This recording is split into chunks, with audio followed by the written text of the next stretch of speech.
La 18e conférence du comité inter-État de lutte contre la sécheresse dans le Sahel s'est tenue ce mercredi dans la capitale nigérienne. L'organisation est confrontée à un problème de financement interne dû aux arriérés de cotisation des États membres. Cette question a été au centre des discussions à ce sommet qui a aussi porté le président du Faso à la tête de la conférence des chefs d'État du SILSA. Des précisions dès le début de ce journal. Dans ce journal, nous irons dans la vallée du Sourou pour un constat. Sur ce site, la production de l'oignon s'est intensifiée en cette période de saison sèche grâce à l'aménagement des périmètres irrigués. Malheureusement, les producteurs font face à un problème d'écoulement au point que le sac de 5 kg d'oignon est vendu à seulement 10 000 francs CFA. Dans l'actualité également, le syndicat des médecins du Burkina appelle les agents de santé à plus de responsabilités. Ceux-ci devront privilégier la santé des populations et se départir des revendications injustifiées selon le CIMEB. Ce syndicat réagit ainsi aux agissements des agents de santé de Bitou et de Koutenga qui réclament le départ de leur médecin-chef. Et puis les systèmes de santé de certains pays de la sous-région ouest africaine sont touchés par la fièvre hémorragique de Lassa. C'est une infection virale qui a déjà fait une quarantaine de décès au Nigeria et au Bénin. D'autres pays tels que la Côte d'Ivoire prennent des mesures pour se mettre à l'abri de la maladie. Mesdames, Messieurs, bonsoir. Cela dit, les chefs d'État et de gouvernement des pays membres du comité inter-État de lutte contre la sécheresse dans le Sahel ont tenu leur 18e conférence ce 7 février à Niamey. Les débats se sont focalisés sur le fonctionnement du SILS qui souffre des arriérés de cotisation de la part de certains États membres. L'une des grandes décisions de cette rencontre est la désignation de Roch-Marc Christian Kaboré comme nouveau président de la conférence des chefs d'État du SILS. Le point avec notre envoyé spécial Aruna Mari. Roch-Marc Christian Kaboré, nouveau président de la conférence des chefs d'État du comité permanent inter-État de lutte contre la sécheresse au Sahel, SILS. À Niamey, le président Kaboré et ses pairs ont examiné la vie de l'institution. Et face aux nombreuses difficultés, le président du Faso a déjà une claire vision de ses priorités. La mutualisation des actions et le renforcement de la synergie entre les organisations intergouvernementales similaires, telles que la Commission du lac Tchad, l'autorité du plateau Gourma et le G5 Sahel en vue de la sauvegarde du lac Tchad. La lutte contre les phénomènes d'ensablement des principaux cours d'eau de notre espace. La promotion des énergies renouvelables, en particulier l'énergie solaire. La réforme du SILS pour plus d'efficience et de résultats probants au bénéfice de nos moyennes populations. Pour l'heure, l'organisation a mal à son financement, faute de cotisation de certains États membres, a relevé Ibrahim Boubacar Keïta, président sortant du SILS. Dans son adresse, le chef de file des partenaires techniques et financiers invite à privilégier une solution africaine afin de limiter l'emprise des financements externes, d'où de nouvelles résolutions.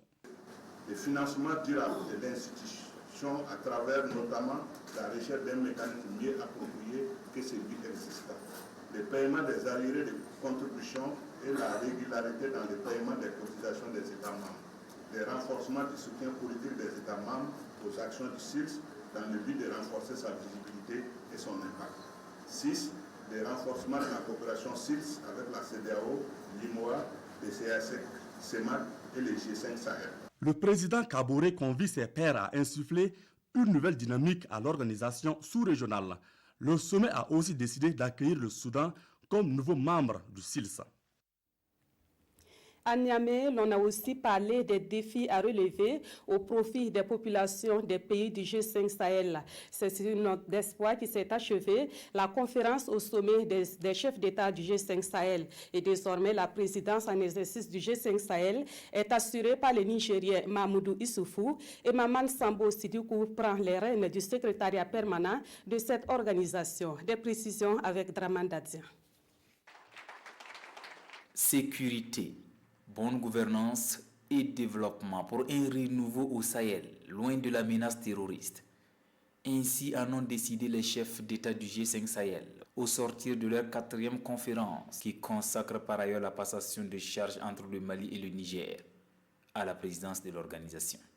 Je tiens à renouveler mes félicitations à mon prédécesseur, Ibrahim Boubacar Keïta, président de la République du Mali, Après les échanges approfondis que nous avons eus sur les différents dossiers soumis à notre attention, nous sommes parvenus à des conclusions consensuelles qui couvrent les domaines de la sécurité, de la gouvernance, du développement, de la promotion de la jeunesse, de l'autonomisation de la femme et de l'accroissement de la résilience.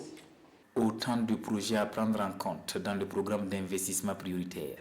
Pour son financement, le G5 Sahel mobilise ses partenaires. Il s'annonce déjà avec la mise en œuvre de l'Alliance pour le Sahel. Des réformes sont aussi en cours pour dynamiser le secrétariat exécutif. Les chefs d'État placent donc leur confiance en cet homme, le successeur de Naguim El Hadj Mohamed. Notre responsabilité est de mériter aussi de nos populations, sur le plan de leur sécurité et de leur développement. La tâche est immense, mais m'appuyant sur votre détermination et avec votre soutien, je peux dire que nous ne faillirons pas. En marge de cette conférence, le nouveau président en exercice du G5 Sahel a convié ses pairs à la Villa Verte pour un dîner gala.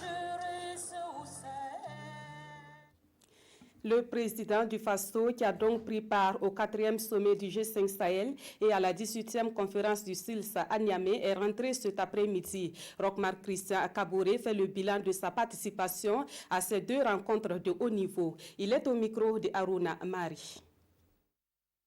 L'objectif de cette rencontre était déjà de faire le point sur les activités du G5 Sahel, notamment le point des ressources qui ont été mobilisées, les points de la prochaine réunion que nous devons avoir donc le 23 février à Bruxelles autour de la mobilisation des ressources, aussi bien pour la force que également pour ce qui concerne l'Alliance, qui est l'aspect qui s'occupe des questions de développement. Et nous avons examiné également des questions qui étaient relatives au programme prioritaire d'investissement du G5 Sahel, qui sont des programmes qui ont trait à des questions d'investissement structurel. Et nous avons, au terme de l'ensemble de ces observations, pris un certain nombre de décisions. La première des décisions, c'est que le secrétaire permanent a été changé.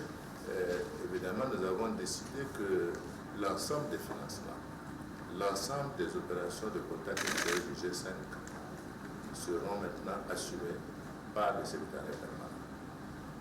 Deuxièmement, nous avons décidé de mettre un fonds fiduciaire en place qui doit recueillir l'ensemble des financements des différents bailleurs de fonds relatifs aussi bien à la force qu'aux autres aspects qui ont été développés. Ce fonds fiduciaire va bénéficier de l'appui technique de l'Union africaine pour aider à ce que, aussi bien sur le plan de la transparence, sur le plan de la gestion de ces fonds, nous soyons vraiment dans une position qui ne laisse pas de doute. Nous avons également donné des instructions aux différents ministres des Finances de travailler à ce qu'il n'y ait pas de confusion entre les fonds destinés au financement, je dirais, de la force, les fonds de l'Alliance qui visent effectivement à soutenir des programmes qui sont déjà en cours dans les zones du Sahel, et le plan prioritaire d'investissement dont nous avons parlé, avant le 23 février, qui est la date à laquelle nous devons nous retrouver à Bruxelles sur une discussion donc autour de ces différentes questions. Toujours est-il que la question de la sécurité, la question du développement dans les régions qui sont couvertes par le G5 Sahel ont été vraiment abordées dans tous les sens. Nous avons également reçu des demandes de participation en tant qu'observateurs au niveau du G5 Sahel que nous avons refusé parce que statutairement les textes n'autorisent pas qu'il y ait des observateurs dans notre organisation. La deuxième conférence était donc la 18e conférence des chefs d'État et de gouvernement du SILS. Et comme vous le savez, dès le départ, si la réunion s'est tenue à Niamey, c'est parce que c'est le président Issoufou qui devait assurer la présidence de cette organisation. Il a plu donc aux différents chefs d'État de proposer le Burkina Faso pour assurer donc la présidence du SILS, ce que j'ai accepté. Et donc, de ce point de vue-là, sur l'année qui vient, nous avons a présidé donc aux destinées de cette structure qui a fait l'objet d'abord d'un audit dans lequel des réformes ont été proposées par les ministres qui étaient réunis à Nouakchott il y a déjà un an. Il s'agit de mettre en place ces réformes qui vont concerner aussi bien la gouvernance, qui vont concerner également le resserrement des objectifs du SIS, qui vont concerner toutes les questions qui sont relatives également aux cotisations des membres.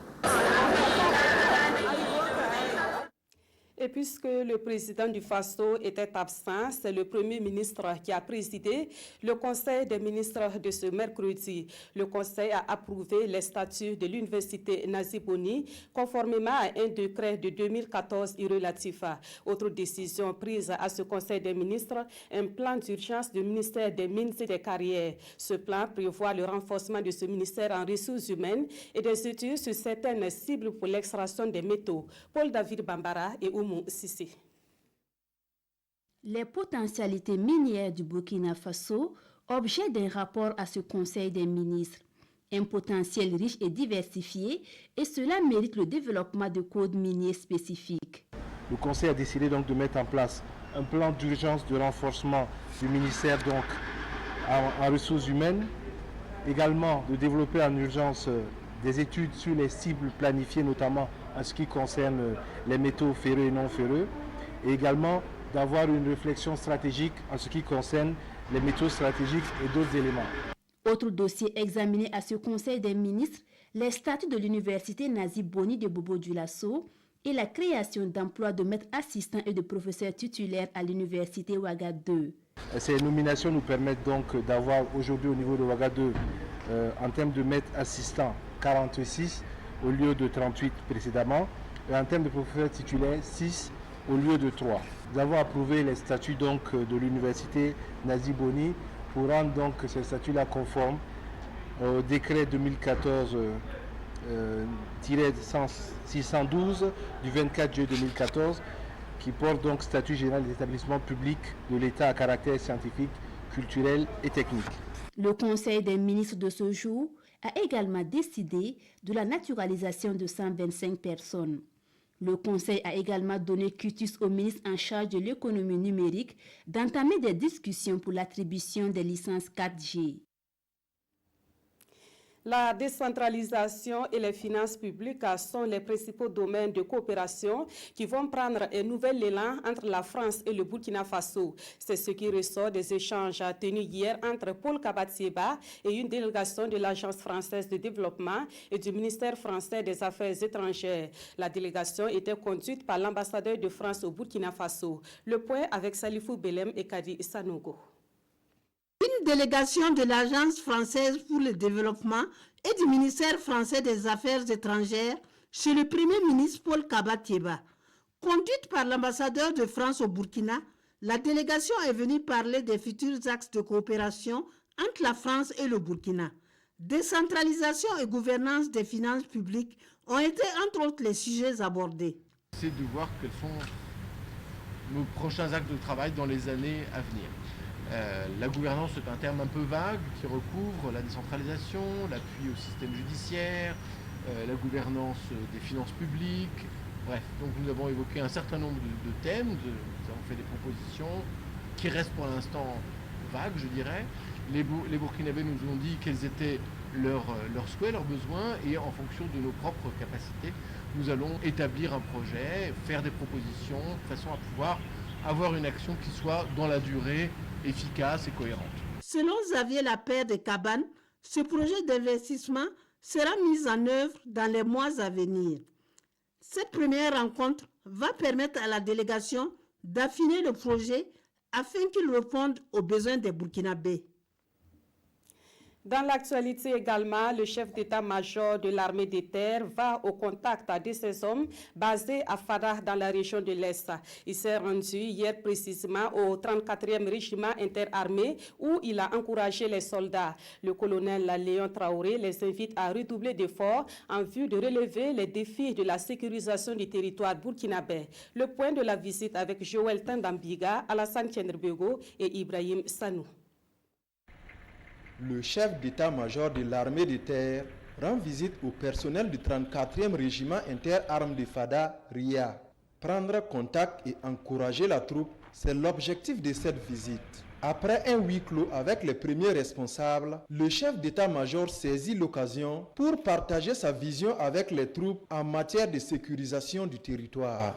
Nous sommes venus pour voir les réalités que vit ce corps, échanger avec le personnel autour de leurs problèmes et également leur donner mon point de vue, ma vision de comment utiliser au mieux les ressources qui sont mises à leur disposition pour accomplir la mission de sécurisation des territoires.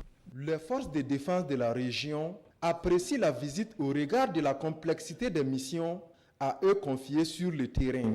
Sa venue ici nous a encore donné plus d'engouement, plus de volonté, plus de disponibilité pour encore une fois exécuter les missions qui nous seront confiées. Première rencontre du genre avec les troupes militaires de l'Est, le colonel Léon Traoré a aussi visité les locaux et le matériel du 34e RIA de Fadangourma. Et puis, ce communiqué avant de poursuivre, le ministre de la Sécurité a l'honneur de porter à la connaissance des populations de la ville de Ouagadougou et de celles de la périphérie que les unités d'intervention des forces de sécurité intérieure organisent le jeudi 8 février 2018 de 9h à 13h dans la périphérie de Ouagadougou un exercice antiterroriste. Cette simulation qui a pour objectif d'optimiser le dispositif de riposte des unités d'intervention occasionnera des coups de feu et des mouvements de troupes. Le ministre de la Sécurité invite par conséquent les populations des zones de l'exercice à rester sereines et à vaquer paisiblement à leurs occupations. Le syndicat des médecins du Burkina appelle à la responsabilité des agents de santé. Cet appel fait suite au blocage de fonctionnement constaté au niveau de certains centres de santé, notamment à Puitenga et à Bitou. Dans ces deux localités, les agents de santé réclament le départ des médecins-chefs et leurs agissements ne sont pas sans conséquences sur les populations qui ont besoin des services de santé. Le point de la conférence de presse avec Pascal Kani. Le syndicat national des médecins du Burkina n'est pas d'accord avec les agissements de certains de leurs collègues agents de santé. Prenant pour prétexte le comportement de leur médecin-chef ou d'un responsable sanitaire, ceux-ci n'hésitent pas à bloquer les services de santé, privant ainsi les populations de leur droit à la santé. Une situation déplorable qui dénonce le syndicat des médecins du Burkina. Parlons de Puitenga, de Bitou, ou parce que simplement on demande qu'on affecte un agent, on arrête les soins, on bloque les soins et il y a une rupture de la continuité des soins au profit des populations. Est-ce parce que simplement on veut qu'un agent puisse être affecté parce qu'on n'est pas content de cet agent? On a le droit de bloquer la continuité des soins de toute une population à cause de cette requête. C'est également le lieu pour le syndicat des médecins du Burkina d'appeler l'État à prendre sa responsabilité. Force doit rester à la loi et l'autorité doit être respectée pour le bon fonctionnement du système sanitaire.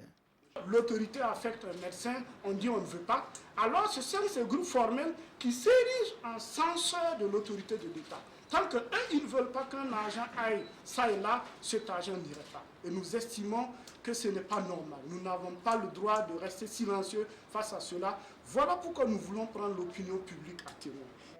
Le syndicat des médecins du Burkina appelle à la retenue et invite les autres organisations syndicales de santé à ne pas encourager de tels comportements qui mettent la population en danger. Direction à présent la vallée du Sourou où le maraîchage est une activité très intense en cette période de saison sèche. Grâce à l'aménagement de périmètres irrigués, les producteurs parviennent à faire de bons rendements. Malheureusement, l'écoulement reste encore une équation difficile à résoudre. C'est le cas de l'oignon qui connaît actuellement une mévente obligeant les producteurs à céder le sac de plus de 100 kg à seulement 10 000 francs CFA. On fait le constat avec Yves Rwamba et Aïcha Zanda. Les oignons connaissent actuellement une mévente sans précédent dans la vallée du Sourou. Le prix du sac de plus de 100 kg est passé de 42 500 à 10 000 francs CFA. Début décembre, en début décembre, le sac faisait 42 500. En janvier, 32 500. Présentement, en début février, on vend le sac à 10 000 francs. Moi-même, j'avais plusieurs de 22 jours au champ ici. Je dors seul au champ ici. Il y a beaucoup de Français même. On a cessé les gens pour venir assister jusqu'à fatigués. L'argent que nous, on avait fait dépense même là, on ne pourrait même pas trouver ça. Du champ ici, les transporteurs et les démarcheurs prennent 1500 par sac. Si nous comptabilisons tout, c'est 7500 qui nous parviennent. Les producteurs accusent les démarcheurs d'être à la base de cette crise. Les acheteurs, par contre, évoquent la surproduction et l'état défectueux de la route. Ghana et puis en Côte d'Ivoire aussi. Puis Bobo. Le prix a chuté ces derniers temps parce que la production de l'oignon est trop au Burkina. Et puis c'est pas si souvent qu'on produit l'oignon, c'est partout. Et puis la vallée aussi, c'est un peu écarté de Ouara. La voie n'est pas bonne. Les acheteurs aussi, bon, ils ne veulent pas venir ici. Comme le camp aussi est un peu loin. Parfois, les informations viennent comme quoi, en tout cas, ces prix dérisoires auxquels on achète l'oignon ici, presque national. Bon, je me dis, à accepter ou à refuser, je ne sais pas, mais je sais que l'État lui-même ne s'est pas encore prononcé dessus pour qu'on puisse, en tout cas, redresser cette filière-là. Ici, l'oignon et la tomate, c'est notre café et cacao. La vallée du Sourou regorge d'énormes potentialités agricoles. Et en plus de l'oignon, ce sont la tomate, le riz et le maïs qui sont cultivés en abondance en cette saison sèche. Quant à l'état de la voie, des efforts sont entrepris avec l'aménagement des pistes rurales et le bitumage de la route Tougan-Dédougou. Des travaux qui vont permettre de désenclaver ce pôle agricole pour un meilleur écoulement des productions. Ici, à Ouagadougou, la commune organise un recrutement de jeunes dans le cadre des travaux de haute intensité en main-d'œuvre. L'opération a débuté ce matin et près de 1600 jeunes seront retenus. Les candidats sont estimés à plus de 10 000 et la méthode de recrutement utilisée est le tirage au sort. Voyons l'ambiance avec Konsun Koulibaly et Zoubavier David Dabiri. Hier ménagère, aujourd'hui policière municipale en devenir. Mariam Kompaouri vient de tirer un oui, synonyme d'obtention d'emploi dans le cadre du recrutement des travaux de haute intensité en main-d'œuvre. Pour la jeune femme, c'est une chance inespérée et une aubaine pour réaliser ses projets. Grâce à Dieu, j'ai eu. Merci beaucoup. Je veux payer les écoles, les habits, les cahiers, les santé. C'est ça. Et comme elles sont près de 1600 personnes sur plus de 10 000 inscrits qui devront intégrer les services de la commune de Ouagadougou comme la police, les brigades de curage ou encore l'assainissement du parc Bangrouego. Pour les employeurs, ce mode de recrutement consiste à promouvoir l'égalité des chances. Pour cette 5e cohorte, on a tenu à ce que vraiment tous les IMO, sans distinction de sexe, d'ethnie, de choses, puissent en tout cas avoir la chance pour pouvoir bénéficier s'ils tirent un oui. Donc cette fois-ci vraiment, c'est tous les acteurs qui ont été impliqués depuis la base jusqu'à en tout cas à l'heure actuelle. Les nouvelles recrues seront engagées pour une période de 6 mois non renouvelable avec le SMIC comme revenu mensuel. Elles bénéficieront alors d'une formation dans des métiers de leur choix. L'opération se déroule simultanément à Bobo-Dioulasso, Manga, Waïguia et Ouagadougou avec plus de 4000 emplois à pourvoir sur l'ensemble du territoire national. Dans leurs travaux de recherche, les scientifiques sont souvent appelés à collecter des données auprès des personnes enquêtées. Parmi ces données, il y a celles à caractère personnel. La protection de ce type de données a été expliquée aux scientifiques du CNRST, le Centre national de recherche scientifique et technologique. C'était hier au cours d'une conférence publique organisée par la Commission de l'informatique et des libertés. Le reportage de Mathias Drabo et Aboubaka Sayon. Devant les chercheurs du CNRST, le Centre national de recherche scientifique et technologique, la présidente de la CIL, la Commission de l'informatique et des libertés, donne des éclairages sur le régime juridique de la protection des données à caractère personnel au Burkina. Dans l'assistance, on suit et on prend des notes. La CIL a choisi d'expliquer le principe de la protection des données personnelles aux chercheurs pour plusieurs raisons. Les chercheurs, dans le cadre de leur travail, dans le cadre de leur mission, recueillent d'énormes données qui sont souvent des données sensibles des individus qu'il faille sécuriser.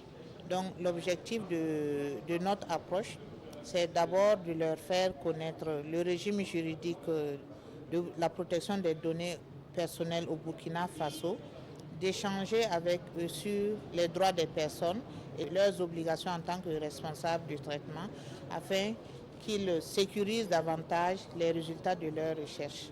Cette conférence publique, organisée à la faveur de la commémoration des 10 ans de la CIL, est aussi l'occasion de présenter aux chercheurs les systèmes de sécurité des données personnelles. L'institution elle-même, ses missions et son fonctionnement sont présentés aux scientifiques qui repartent aussi avec des notions sur une utilisation saine de l'Internet et des réseaux sociaux. La Fondation Terre des Hommes veut impliquer les chefs coutumiers dans les médiations pénales au profit des mineurs. Cette fondation a donc initié un projet dont les acteurs sont les chefs traditionnels et les procureurs des cours d'appel de Ouagadougou et de Bobo-Dioulasso. À travers ce projet, les délits commis par les mineurs devront se résoudre rapidement et éviter ainsi la prison à ces mineurs. Les acteurs chargés de sa mise en œuvre se sont concertés hier à Ouagadougou. Issa Kafando et Kadi Sanogo. Convaincus que l'accès des enfants à la justice ne peut être atteint uniquement par le système de justice formelle, la Fondation Terre des Hommes Lausanne a initié un projet d'expérimentation des médiations pénales par les chefs traditionnels sous l'égide des procureurs. Pour la mise en œuvre de ce projet pilote, elle organise un atelier en vue de mettre en place un comité technique de suivi. Une rencontre qui réunit une trentaine d'acteurs de la justice formelle et les garants de la tradition venus de Ouagadougou et de Bobo-Dioulasso. Ce qu'on préconise au niveau de la Fondation Terre des Hommes Lausanne, c'est vraiment cette recherche en fait de solutions entre l'enfant auteur d'une infraction pénale et la victime. C'est ça qu'on appelle la médiation pénale. Maintenant, on a vu que les chefs coutumiers, eux, sont très impliqués dans le règlement en fait, des conflits dans la communauté. Donc l'idée qu'on a eue, c'est en fait de pouvoir les impliquer dans la médiation pénale qui va toujours être réalisée sous couvert, sous l'égide du procureur. Pour le ministre en charge de la justice, cette initiative viendra résoudre un bon nombre de problèmes dans le traitement des dossiers judiciaires des mineurs. Nous avons suivi bout en bout le projet. Nous avons estimé qu'il pouvait être une alternative au manque à l'insuffisance de magistrats, étant entendu que l'objectif qui est visé par la médiation pénale, c'est d'éviter qu'on ait un jugement, parce qu'on estime qu'à ce stade-là, l'être humain qu'est l'enfant a besoin plutôt d'être conseillé que d'être sanctionné. Cette rencontre d'une journée est également une occasion pour les participants d'échanger sur ces deux systèmes de médiation pour une mise en œuvre efficace de ce projet. La célébration de la Journée internationale de la femme, c'est dans un mois, mais pour l'instant, ce sont les enjeux économiques autour de cette journée qui cristallisent les attentions.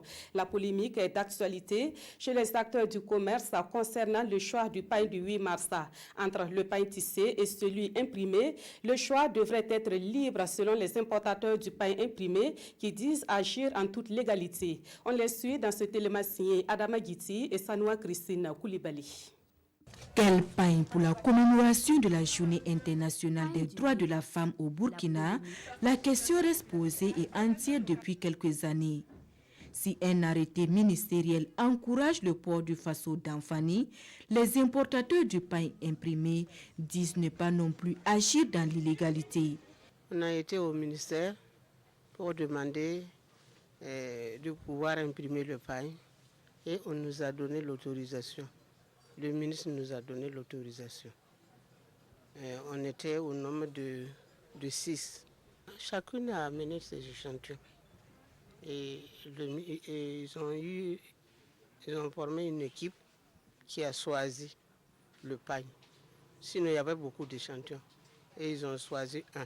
Voilà, c'est le pain choisi par le ministère. S'il est vrai d'encourager le consommation burkinabé, il est aussi important de donner le choix aux Burkinabés en fonction de la bourse de chacun, voire de ses importateurs.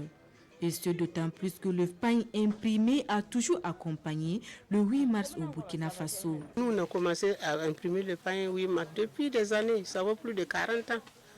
Le pain d'Anfani, c'est bien vrai, mais ça ne peut pas et supprimer le pain simple, le pain 8 mars. Ça s'accompagne. C'est vrai qu'il faut promouvoir le Faso d'Afani. C'est vrai, mais aucune entité ne va distribuer cadeau. C'est la recherche du profit avant tout. Visiblement, les enjeux économiques de la célébration du 8 mars sont de taille et chaque acteur en est conscient. Que ce soit les pains tissés, que ce soit le pain imprimé, c'est la recherche du profit. Tout un chacun, ce sont ses intérêts. Parce que je me dis qu'en l'intervalle d'1 mois, le profit que je peux me faire, durant toute l'année, je peux ne pas l'avoir. Des intérêts économiques qui ne devraient pas faire perdre de vue l'esprit de la commémoration de la Journée internationale de la femme. Et selon ces acteurs, il est plus que temps de trouver la formule pour en finir avec les polémiques autour du pain du 8 mars chaque année. Il faut un cadre de concertation, que ce soit importatrice, que ce soit tisseuse, les artisans, qu'on s'assied tous ensemble avec l'appui du gouvernement, qu'on essaie de soutenir chaque partie pour que cette histoire-là, on puisse trouver une solution pour de bon. Avec ou sans le pain, la réflexion est lancée sur la participation de la femme à la gouvernance. Actualité à l'international et nous parlons de santé. La psychose de la fièvre hémorragique de Lassa s'est installée dans plusieurs pays de l'Afrique de l'Ouest. Le pays le plus touché est le Nigeria avec une trentaine de décès déjà enregistrés. Des pays comme la Côte d'Ivoire renforcent leurs dispositifs sanitaires pour contrecarrer la maladie. Au moins 31 personnes sont mortes au Nigeria de la fièvre hémorragique de Lassa depuis le début de l'année. D'après les responsables sanitaires, l'épidémie actuelle a affecté 15 États et 105 cas ont été confirmés en laboratoire. Rien qu'en 2018, le pays a enregistré 77 cas de fièvre de Lassa. Au Bénin voisin, les responsables de la santé ont déclaré que le nombre de cas d'épidémie était de 21, dont 8 décès depuis le 8 janvier. Au total, 340 contacts ont été identifiés, 132 dans des établissements de santé et 208 en communauté. Les autorités ivoiriennes prennent également des mesures contre la maladie, estimant que le pays n'est pas à l'abri d'un risque de propagation de la maladie. La fièvre hémorragique de Lassa est une infection virale provoquée par le virus de la fièvre de Lassa et la maladie survient tout au long de l'année, mais davantage de cas sont enregistrés pendant la saison sèche. Elle se transmet par contact direct avec l'urine, les excréments, la salive ou le sang de rat infecté en mangeant de la nourriture ou en buvant de l'eau contaminée. La probable démission de Jacob Zuma de l'ANC en Afrique du Sud est largement commentée par les quotidiens burkinabés de ce mercredi. Les journaux évoquent également le sommet du G5 Sahel et la révocation du juge Jean-Marie Ouattara dans le dossier Gibril Bastolé. Des précisions avec Aimé Solange et Guigma. Affaire Gibril Bastolé, la NAFA se félicite du procès du 27 février, indique aujourd'hui au Faso. Mais elle s'inquiète au sujet de limogeage du juge Jean-Marie Ouattara, précise le pays. À écouter les principaux orateurs, cette révocation concerne celui-là qui est à leurs yeux la mémoire du dossier. Par conséquent, Mamadou Diko et ses camarades condamnent avec la dernière énergie les manipulations et les immixtions politiciennes injustifiées de l'exécutif à tous les niveaux de la procédure judiciaire du putsch manqué, note l'observateur Palga. Sommet du G5 Sahel au Niger, énième réunion appel de fonds à Niamey, titre aujourd'hui au Faso. Pour l'observateur Palga, c'est l'escale avant Bruxelles, Bruxelles étant la dernière chance pour remplir enfin l'imposante gamelle avec la conférence des donateurs prévue le 23 février dont l'Obs espère que le tour de table sera bénéfique ou peut-être ira au-delà des espérances. Quant au journal Le Pays, lui souhaite plutôt des actes que des mots, même s'il reconnaît que les chefs d'État du G5 Sahel font de leur mieux pour l'opérationnalisation de la force conjointe. Autre point de l'actualité internationale, le discours sur l'état de la nation de Zuma a été reporté, signale aujourd'hui au Faso. Jusque-là insubmersible, malgré les bruyantes batteries de casseroles qu'il traîne, Zuma va-t-il enfin couler, s'interroge l'observateur Palga. Lui qui a suffisamment bradé l'héritage de l'icône de la lutte anti-apartheid, souligne le pays qui pense que plus vite le parti se débarrassera de Jacob Zuma, mieux cela vaudra. À ce sujet, note l'observateur Palga, une autre réunion d'urgence des cadres de l'ANC est d'ailleurs prévue aujourd'hui même. Sous d'autres cieux où la démocratie et la bonne gouvernance ont tout leur sens, explique Sidoya, c'est le sieur Zuma qui allait lui-même prendre les devants et démissionner de son propre chef. Mais en Afrique, un dirigeant fautif attend toujours d'être poussé à la porte avant de sortir. Dommage, martèle le journal de tous les Burkinabés. Et c'est la fin de ce journal. La prochaine édition, c'est à 22h30 avec Ruth Bini Ouattara. Merci de votre fidélité à la RTV.